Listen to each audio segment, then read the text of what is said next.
Welcome to Echoes of the Unknown, the podcast where we'll be exploring some of the world's most fascinating unsolved mysteries.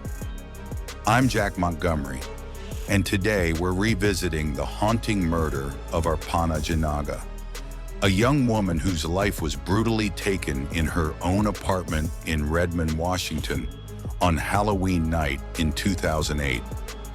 This case represents one of the most perplexing crime mysteries in Redmond's history, and it left the community struggling to understand how such violence could occur in their midst. Despite DNA evidence, several leads, and many years of investigation, Arpana's murder remains unsolved to this day. The brilliant 24-year-old was a recent Rutgers University graduate and worked as a software quality assurance engineer at EMC Corporation.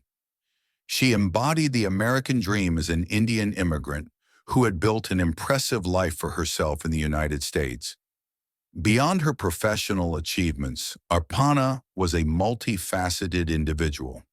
A black belt in karate, motorcycle enthusiast, talented photographer, and beloved friend known for her generous spirit.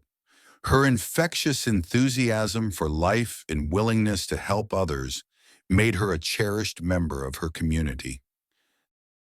The events leading to Arpana's death centered around a Halloween party that she co-hosted on October 31st, 2008 at the Valley View Apartments, a 21-unit apartment building in Redmond's Education Hill neighborhood.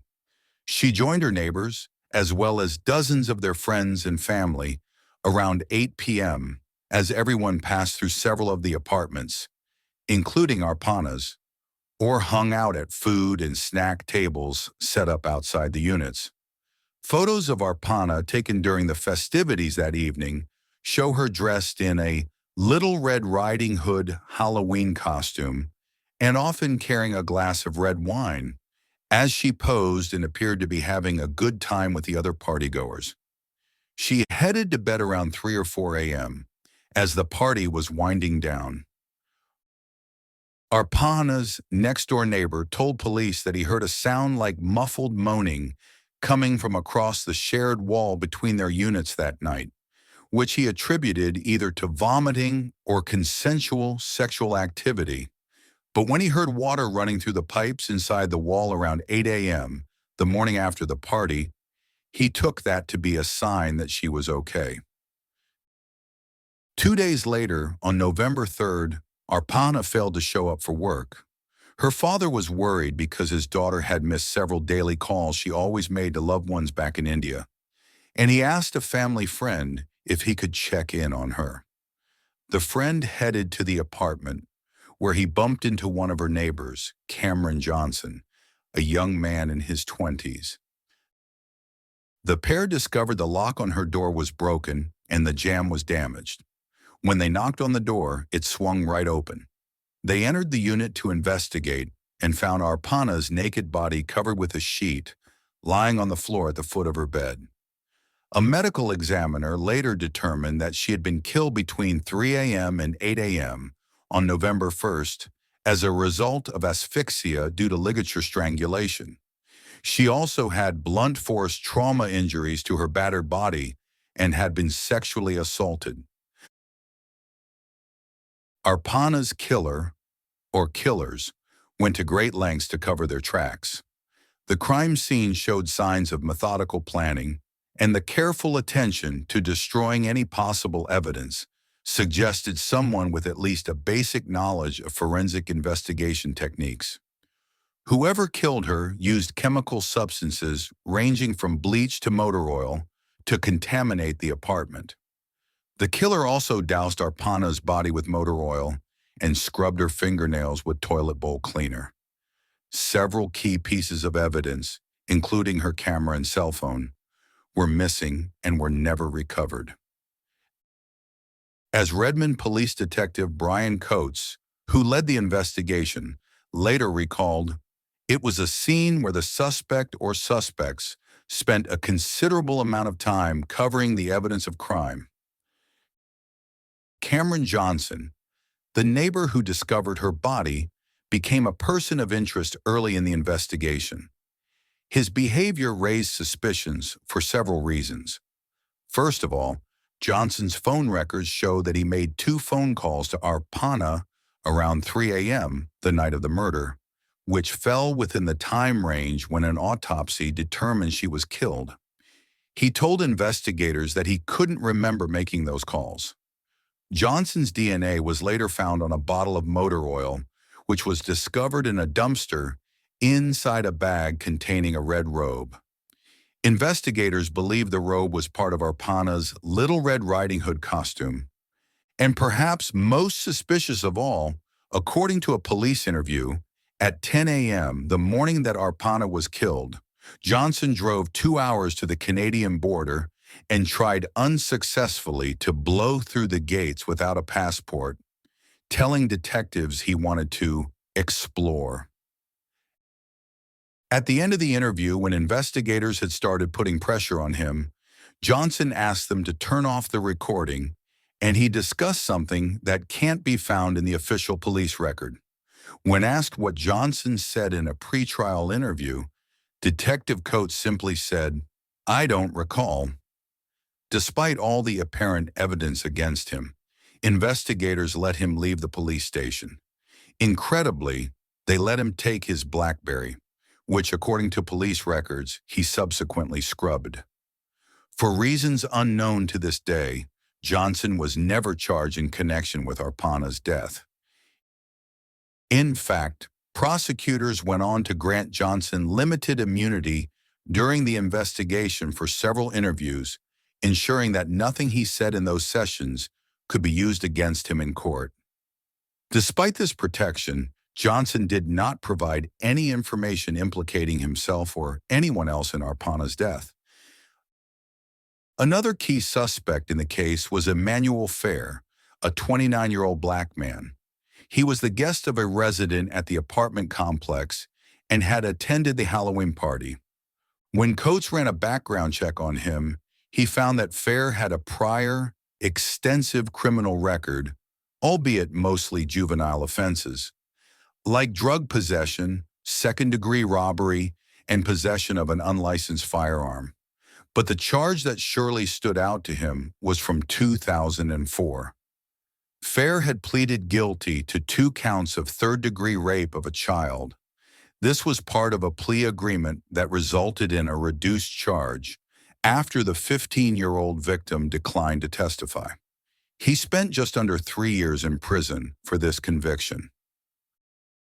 When investigators ran Fair's DNA, the police lab matched it to a sample on Arpana's robe found at the crime scene. Next, they found trace amounts of his DNA on a roll of duct tape that was likely used to tape her underwear inside her mouth like a gag. And finally, they found a match to a tiny sliver of DNA, so minute that it had to be sent to a specialized lab for testing, on the front of Arpana's neck. Investigators who obtained Fair's phone records learned that between 1:54 a.m. and 4:48 a.m., the night of the party, he made or received 20 calls. One woman received 3 missed calls from him around 4:45 a.m. Fair later explained he was asleep at his friend's house in the building at the likely time of the murder and could have been sleeping on his cell phone and called her by accident. The same woman said one call resulted in a long voicemail that consisted of just the sound of movement. On October 29, 2010, Fair was ultimately charged with Arpana's murder. At the time of his arrest, he was incarcerated for failing to register as a sex offender. Fair's lawyers later claimed that after discovering he had a criminal history, investigators cherry-picked DNA evidence, made an immunity deal with Johnson, and then decided to charge Fair in connection with the case. He was accused of first-degree murder, with allegations that the crime was premeditated and committed during the course of a burglary and rape. Fair was taken into custody and held for over 9 years in the King County Jail in Seattle without a conviction. Although he adamantly denied he was guilty of killing Arpana, Fair couldn't be released to await trial since he was unable to put up the seven-figure bond that was set by the judge. The case was anything but cut and dry, and one eyewitness, the last person to see Arpana alive, further divulged information that confused the already complicated case even more. The apartment resident recalled seeing a tall man described as having olive skin speaking with Arpana in the doorway of her third-floor apartment around 3 a.m. on November 1st. In fact, in a 2020 interview, Detective Coates said he was looking at photos belonging to one of the Halloween party attendees when he first noticed Fair because he was the only African-American male at the party and appeared to be an outsider. In 2017, the case finally went to trial, but the proceedings ended with a hung jury. There was one lone holdout who thought Fair was guilty, and that juror later reportedly admitted he viewed the defendant with tattoos on his hands as a thug. On June 11, 2019, the jury in Fair's second trial acquitted him after deciding the prosecutor's case wasn't strong enough for a murder conviction. The presence of multiple male DNA profiles at the scene complicated the evidence, and no physical proof placed him in Arpana's apartment during the crucial time frame.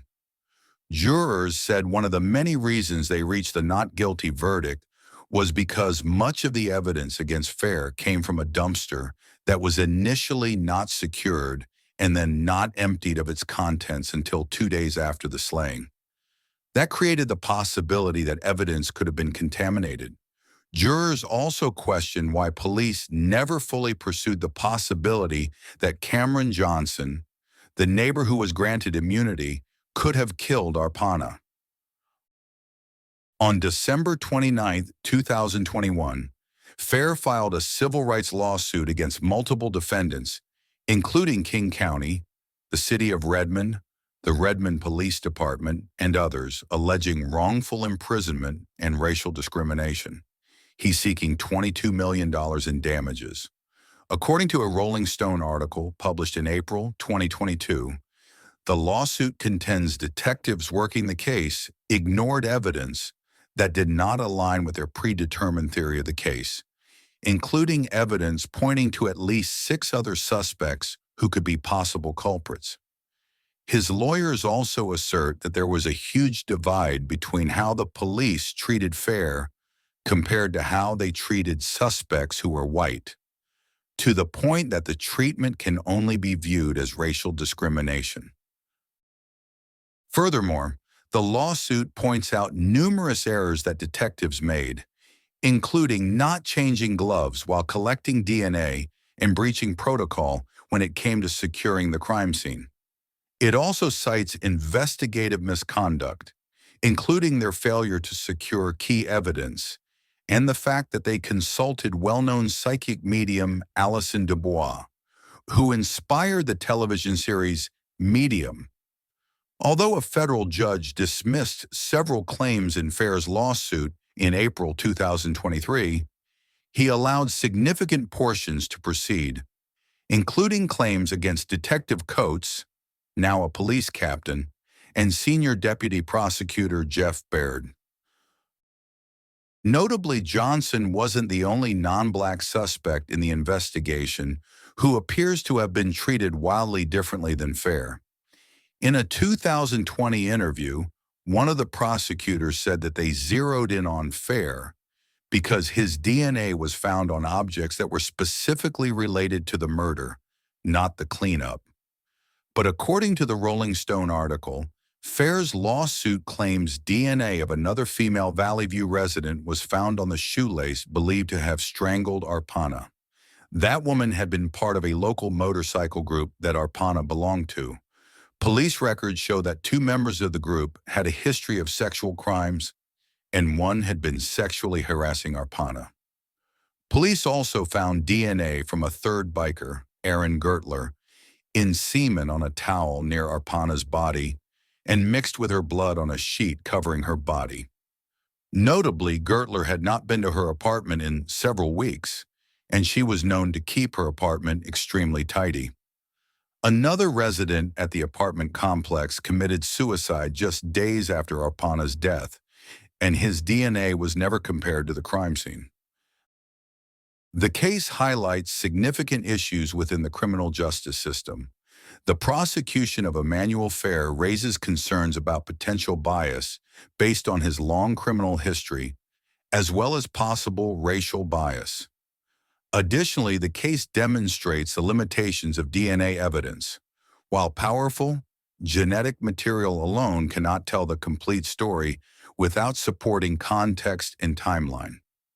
The presence of multiple DNA profiles at the scene further complicated the prosecution's ability to build a convincing case. The impact of this case extends beyond the immediate tragedy. The tight-knit community of the Valley View apartments was shaken by the realization that such violence could occur in their midst. The case also sparked discussions about apartment security and the balance between community trust and personal safety. The murder transformed a once peaceful community into one marked by suspicion and fear. Arpana's story serves as a sobering reminder that even with modern forensic techniques and thorough investigation, some cases remain frustratingly unsolved.